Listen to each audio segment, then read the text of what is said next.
I just want to start off by saying, if you want an answer at the end, prepare to be disappointed. There just isn't one. I was an intern at Nickelodeon Studios for a year in 2005 for my degree in animation. It wasn't paid, of course, most internships aren't, but it did have some perks beyond education. To adults it might not seem like a big one, but most kids at the time would go crazy for it. Now, since I worked directly with the editors and animators, I got to view the new episodes days before they were aired. I'll get right to it without giving too any unnecessary details. They'd recently made the SpongeBob movie, and the entire staff was somewhat sapped of creativity, so it took them longer to start up the season. But the delay lasted longer for more upsetting reasons. There was a problem with the Series 4 premiere that set everyone and everything back for several months. Me and two other interns were in the editing room, along with the lead animators and sound editors for the final cut. We received the copy that was supposed to be Fear of a Krabby Patty, and gathered around the screen to watch. Now, given that it isn't the final yet, animators often put up a mock title card, sort of an inside joke for us, with phony, oftentimes lewd titles such as How Sex Doesn't Work instead of Rockabye Bivalve, when SpongeBob and Patrick adopt a sea scallop. Nothing particularly funny, but work-related chuckles. So when we saw the title card, Squidwards Suicide, we didn't think it more than a morbid joke. One of the interns did a small throat laugh at it. The happy-go-lucky music plays as normal. The story began with Squidward practicing his clarinet, hitting a few sour notes like normal. We hear SpongeBob laughing outside and Squidward stops, yelling at him to keep it down, as he has a concert that night and needs to practice. SpongeBob says okay, and goes to see Sandy with Patrick. The Bubbles splash screen comes up, and we see the ending of Squidward's concert. This is when things began to seem off. While playing, a few frames repeat themselves, but the sound doesn't. At this point, sound is synced up with the animation, so yes, that's not common. But when he stops playing, the sound finishes, as if the skip never happened. There is slight murmuring in the crowd before they begin to boo him. Not normal cartoon booing that is common in the show, but you could hear very clearly the malice in it. Squidward's in full frame and looks visibly afraid. The shot goes to the crowd, with SpongeBob in centre frame, and he too is booing, very much unlike him. That isn't the oddest thing though. What is odd is everyone had hyper-realistic eyes, very detailed, clearly not shot of real people's eyes, but something a bit more real than CGI. The pupils were red. Some of us looked at each other, obviously confused, but since we weren't the writers, we didn't question its appeal to children yet. The shot goes to Squidward, sitting on the edge of his bed, looking very forlorn. The view out of his porthole window is of a night sky, so it isn't very long after the concert. The unsettling part is at this point there is no sound, literally no sound, not even feedback from the speakers in the room. It's as if the speakers were turned off, though the status showed them working perfectly. He just sat there, blinking, in this silence for about 30 seconds. Then he started to sob softly. He put his hands, or tentacles, over his eyes, and cried quietly for a full minute more. All the while, a sound in the background grew. Very slowly, from nothing to barely audible. It sounded like a slight breeze through a forest. The screen slowly begins to zoom in on his face. By slow, I mean it's only noticeable if you look at shots 10 seconds apart, side by side. His sobbing gets louder, more full of hurt and anger. The screen then twitches a bit, as if it twists in itself, for a split second, and then back to normal. The wind through the trees sound gets slowly louder and more severe, as if a storm was brewing somewhere. The eerie part is this sound, and Squidward's sobbing sounded real, as if the sound wasn't coming from the speakers, but as if the speakers were holes. The sound was coming through from the other side.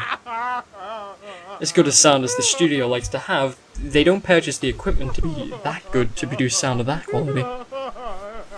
Below the sound of the wind and sobbing, very faint, something sounded like laughing.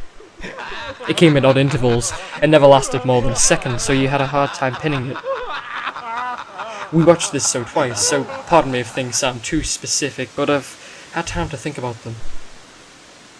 After 30 seconds of this horror, the screen blared and twitched violently, as something flashed over the screen, as if a single frame was replaced.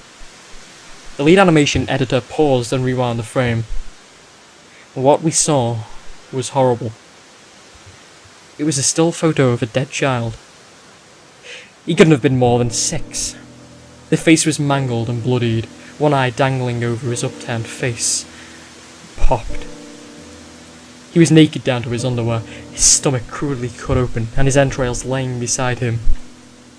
He was laying on some pavement that was probably a road.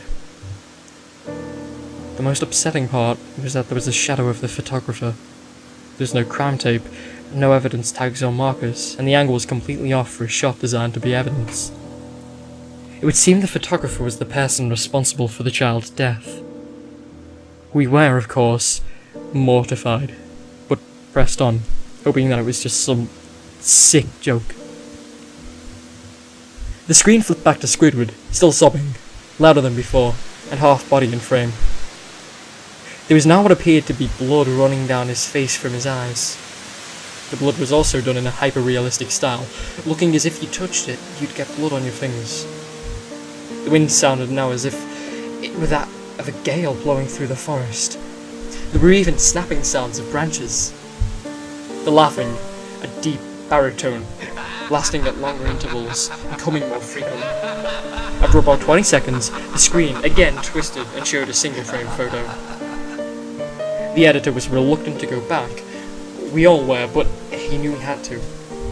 This time the photo was what appeared to be a girl, no older than the first child. She was laying on her stomach, a barrette and a pool of blood next to her. Her left eye was too popped, naked except for her underpants. Her entrails were piled on top of her, above another crude cut along her back. Again, the body was on the street and the photographer's shadow was visible, very similar in size and shape to the first. I had to choke back vomit, and one intern, the only female in the room, ran out. The show resumed. About 5 seconds after this second photo played, Squidward went silent, as did all sound, like it was when the scene started. He put his tentacles down, and his eyes were now done in hyper-realism, like the others were in the beginning of this episode. They were bleeding, bloodshot and pulsating. He just stared at the screen, as if watching the viewer. After about 10 seconds, he started sobbing, this time not covering his eyes. The sound was piercing and loud, and most fear, including all of his sobbing, was mixed with screams. Tears and blood were dripping down his face at a heavy rate. The wind sound came back, and so did the deep-voiced laughing, and this time the still photo lasted for a good 5 frames. The animator was able to stop it on the 4th, and backed up. This time, the photo was of a boy, about the same age, but this was different. The entrails were just being pulled out of the stomach, wound by a large hand, the right eye popped and dangling, blood trickling down it. The animator proceeded. It was hard to believe, but the next one was different, but we couldn't tell what. He went on to the next, same thing. He went back to the first and played them quicker, and I lost it. I vomited on the floor, the animating and sound editors gasping at the screen. The 5 frames were not, as they were, 5 different photos. They were played out as if they were frames from a video. We saw the hand slowly lift out the guts. We saw the kid's eyes focus on it. We even saw 2 frames of the kid beginning to blink. The lead sound editor told us to stop. He had to call in the creator to see this. Mr. Hillenberg arrived within about 15 minutes. He was confused as to why he was called down there, so the editor just continued the episode. Once the few frames were shown, all screaming, all sound, again stopped. Squidward was just staring at the viewer, full frame of the face, for about 3 seconds. The shot quickly panned out and a deep voice said, "Do it!" And we see Squidward's hand on a shotgun. He immediately puts the gun in his mouth and pulls the trigger.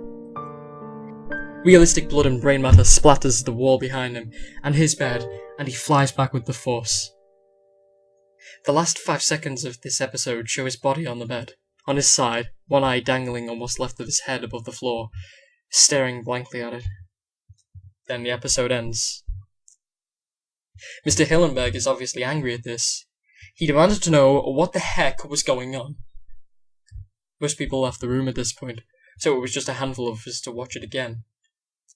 Viewing the episode twice only served to imprint the entirety of it in my mind, and caused me horrible nightmares. I'm sorry I stayed. The only theory we could think of was the file was edited by someone in the chain, from the drawing studio to here. The CTO was called to analyse when it happened. The analysis of the file did show it was edited over by new material. However, the timestamp of it was a mere 24 seconds before we began viewing it. All equipment involved was examined for foreign software and hardware, as well as glitches, as if the timestamp may have glitched and showed the wrong time, but everything checked out fine. We don't know what happened, and to this day nobody does. There was an investigation due to the nature of the photos, but nothing came of it. No child seen was identified, and no clues were gathered from the data involved, nor physical clues in the photos. I never believed in unexplainable phenomena before, but now that I have something happen and can't prove anything about it beyond anecdotal evidence, I think twice about things.